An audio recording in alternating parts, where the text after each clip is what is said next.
The Myers-Briggs is who you were meant to be. It's who you were born into. But the strong measure is how you were socialized, perhaps away from who you were meant to be. And the real question in using strong and Myers-Briggs is how do you marry them together? Because your personality and your interests are both valid things to put together into one package to describe what is most important to you and what kind of career you'd most want you'd be happiest in long term. If I had to choose, because a lot of colleges as well as employers don't have budgets, for 15 assessments. So CPP has a lot of fabulous assessments, but I can only afford one. So I say, which one would you pick?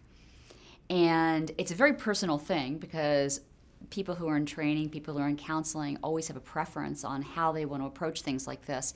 But my bias is always, you got to have the Myers-Briggs first. You got to have a foundation of who you are.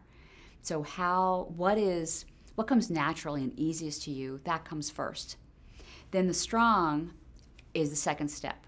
The strong measures who you have been or how you have been perhaps socialized away from who you were. So you really have to have both. Having just a foundation of who you are and not measuring also who you've become isn't enough. You got to have both together.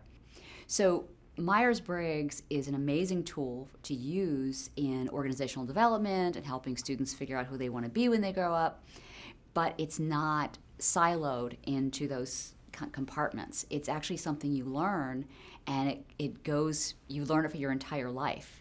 It becomes part of your language, so that it's very hard to now talk to anyone without kind of like going, oh, you prefer SF. That's what I say in my head. So this is how I can be more effective in talking with you by talking to what matters most to you. So Myers-Briggs is kind of like a tool for life. It is not just a tool, that you learn for team building. It's a tool you learn to become more effective as a human being.